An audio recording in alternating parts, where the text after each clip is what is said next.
अल्हम्दुलिल्लाह जी, बहुत ही मज़ेदार लजीज बिस्किट तैयार हो चुके हैं। ये देखें जी, बिस्मिल्लाहिर्रहमानिर्रहीम।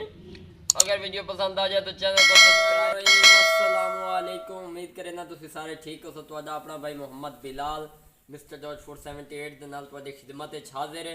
ਅੱਜ ਬਹੁਤ ਮਜ਼ੇਦਾਰ ਉਮਦਾ ਤਰੀਕੇ ਨਾਲ ਆਟੇ ਦੇ ਬਿਸਕਟ ਬਣਾ ਕੇ ਵਿਖਾਵਾਂਗੇ।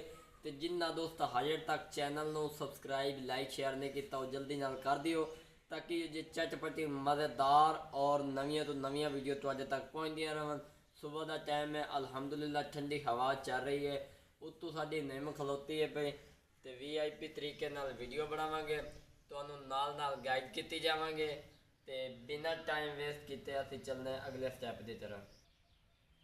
अल्हम्दुलिल्लाह जी, इहदे विच असीं 1 कप दुध दा रखिया ते इहदे विच चासनी है पई, यानी कि चीनी का असीं शीरा तैयार किया, नाल आटा हैगा। आटे के बिस्किट यानी कि तुहाडी किचन में हर चीज़ अवेलेबल है, बिल्कुल सिंपल तरीका, कोई मुश्किल नहीं है। तो चीनी का तुसीं पाउडर बना के भी यूज़ कर सकते हो तो शीरा बना के भी यूज़ कर सकते हो। और शीरा इस मिकदार होना चाहिए, ये चेक कर लो, इस तरह गाढ़ा होना चाहिए। अल्हम्दुलिल्लाह असीं इस तरह किया। हुण शुरू करते हैं बिस्मिल्लाहिर्रहमानिर्रहीम। अल्हम्दुलिल्लाह जी, असीं इहदे विच दुध पाइंदे पे बिस्मिल्लाहिर्रहमानिर्रहीम। तकरीबन हाफ टी स्पून यानी कि अद्धे कप तो थोड़ा जिहा दुध असीं इहदे पा दिता। विच 1 चम्मच के बराबर घी पावांगे बिस्मिल्लाहिर्रहमानिर्रहीम। ऑप्शनल है, तुसीं मक्खन भी इस्तेमाल कर सकते हो। उस तो बाद घी कोई भी इस्तेमाल कर सकते हो, ऑयल यूज़ नहीं करना। ये तुहाडे बिस्किट जिहड़े ने खस्ता तैयार होणगे। तो इन्हों हुण असीं अच्छी तरह मिक्स कर लैंदे। इस तरह हाथ की मदद नाल तुसां करना है, चेक कर लो जी। हुण असीं विच आटा पावांगे बिस्मिल्लाहिर्रहमानिर्रहीम। थोड़ा जिहा आटा पा के इन्हों अच्छी तरह मिक्स कर लेना। इहदी असीं डो तैयार करनी है, डो थोड़ी सख्त तैयार करनी है, पहले गल ज़हन च रख लो। चेक कर लो जी। अल्हम्दुलिल्लाह जी, चेक कर लो, सख्त होने लग गई है, लेकिन इस दे विच असीं हुण शीरा पावांगे बिस्मिल्लाहिर्रहमानिर्रहीम। चेक कर लो, इन्हूं भी असीं अच्छी तरह मिक्स कर लैंदे आ। चेक कर लो, जिहड़ा तुसां शीरा बनावना वो तुसीं 1 कप चीनी नूं ना अग दे उत्ते उबाल लैना अच्छी तरह। इस किस्म का उन्होंने तैयार करना भई वो बिल्कुल गाढ़ा तैयार हो जाए, तार वाली, यानी कि शीरा तैयार होएगा तो तुहाडा इयां समझो इस्तेमाल होएगा। असीं इहनूं तैयार करके तो कोई देर कर खुली हवा च रख दिता है, तां शीरा साडा बेहतरीन तैयार होया पिया। इनू अच्छी तरह गुन लेने। इस तरह आटे की सूरत तुसां इनू गुनना है। अल्हम्दुलिल्लाह जी, डो साडी तैयार हो चुकी है। इनू 15 तो 20 मिनट का स्टे देवांगे, उस तो बाद फिर मुलाकात होएगी। अल्हम्दुलिल्लाह जी, चेक कर लो, असी चकनी वेलनी लै लई, इहदे उत्ते खुश्क आटा जिहड़ा उहदे विच तुसां कंजूसी नहीं करनी, क्यों। अल्हम्दुलिल्लाह जी, चेक कर लो, पेड़ा जिहड़ा असीं इहदे उत्ते रख दिता। बिल्कुल सिंपल तरीका, कोई मुश्किल नहीं। इस तरह डो सख्त बनावनी है पे।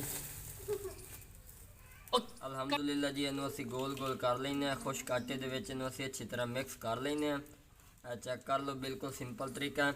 असीं इहदे छोटे छोटे 2 पीस कर लवांगे। चेक कर लो, इस तरह करके इन्हूं रोटी की शेप दे के ना इस तरह पतला पतला कर लेना। विच कलर का भी इस्तेमाल कर सकते हो, लेकिन असीं कलर का इस्तेमाल नहीं कर रहे। चेक कर लो बिस्मिल्लाहिर्रहमानिर्रहीम। इनू असीं इस तरह करांगे मिक्स, रोटी की शेप तैयार कर लवांगे। ज़्यादा बरीक तुसां पतला नहीं करना, थोड़ी जी मोटी इनकी शेप रखनी है पे। चेक कर लो, इतना कसम बना दिता है बड़ा। उस तो बाद ढक्कन लेना इस तरह का, इहदे नाल इस तरह कर लेना बिस्मिल्लाहिर्रहमानिर्रहीम। इनू इस तरह घुमा देना। चेक कर लो, अल्हम्दुलिल्लाह जी, चेक कर लो बिस्मिल्लाहिर्रहमानिर्रहीम। खूबसूरती के लिए जो जो स्टेप आप लोगों को बताएं, आप लोगों ने उस तरह फॉलो करने हैं। यह जो आटा असीं साइड तक करते पे, ये जोड़े बिस्किट हैं बिस्मिल्लाहिर्रहमानिर्रहीम, इन्होंने इस तरह साइड तक कर देंगे। अल्हम्दुलिल्लाह जी, चेक कर लो, साडा जो बकाया आटा पिया असीं उहदे इस तरह के पेड़े बना रहे हैं। ये थोड़ा मोटा बनावांगे, पिछले थोड़े पतले बनाए ने, क्योंकि चीज़ की चेंजिंग थोड़ी बहुत करनी चाहिए। बिस्मिल्लाहिर्रहमानिर्रहीम, इस तरह असीं कर देना। चेक कर लो, इस तरह की जावना, बिल्कुल सिंपल तरीका, कोई मुश्किल नहीं। तुसीं ढक्कन का इस्तेमाल कर लियो, घर तक कोई भी मिसाले वाला ढक्कन इस्तेमाल कर सकते हो। बिल्कुल सिंपल तरीका है। चेक कर लो जी, अल्हम्दुलिल्लाह बिल्कुल सिंपल तरीका है, कोई मुश्किल नहीं। अगर वीडियो पसंद आ जाए तो चैनल को सब्सक्राइब लाइक शेयर ज़रूर कर देना, ताकि ये जो गाँव की बहुत ही खूबसूरत पेशकश तुहाडे तक पहुँचती रहे। चेक कर लो, बिस्मिल्लाहिर्रहमानिर्रहीम। इस तरह असीं इहनूं कर लेना। फाइनली लुक तुहाडे सामने पे थोड़े जे आटे नाल वेखो कितने बन चुके हैं।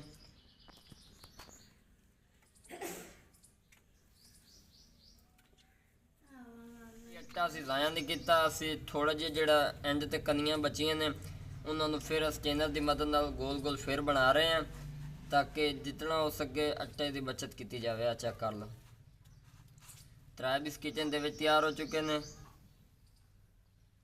ये चेक कर लो।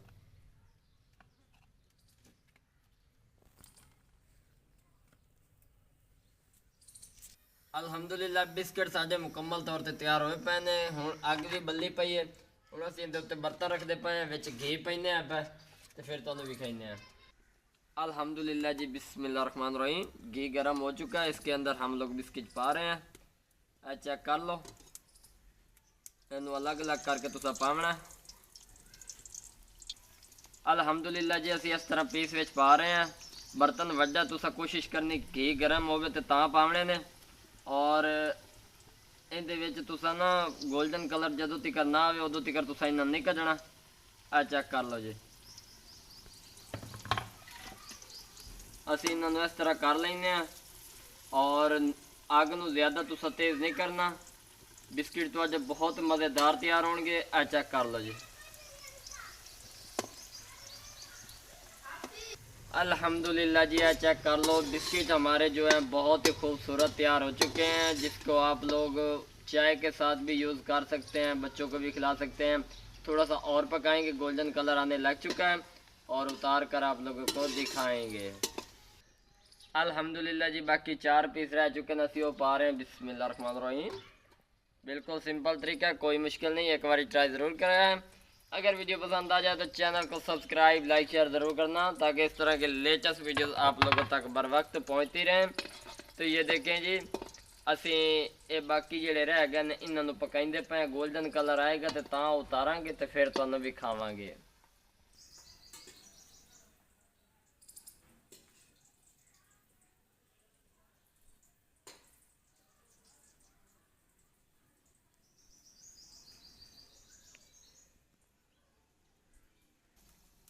अल्हम्दुलिल्लाह जी, चेक कर लो, बिस्किट सारे तैयार हो चुके हैं, बहुत मज़ेदार। क्योंकि पतले पतले हम लोगों ने इसलिए बनाए हैं, हम लोग चाहते तो बड़े मोटे भी बना सकते थे, लेकिन हम लोगों ने पतले बनाए हैं। पतले जल्दी तैयार हो जाते हैं, मोटे बनाने में थोड़ा सा टाइम लगता है।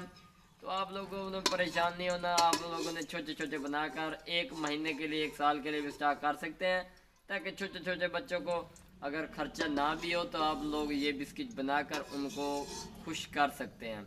तो अल्हम्दुलिल्लाह जी, इनको निकाल लिया। अब लोग तोड़कर आप लोगों को दिखाते हैं। अल्हम्दुलिल्लाह जी, बहुत ही मज़ेदार लजीज बिस्किट हमारे तैयार हो चुके हैं। अल्लाह पाक आप लोगों को खानों और ज़ायक़ों में बरकत फरमाए जी। ये देखें जी, बिस्मिल्लाहिर्रहमानिर्रहीम।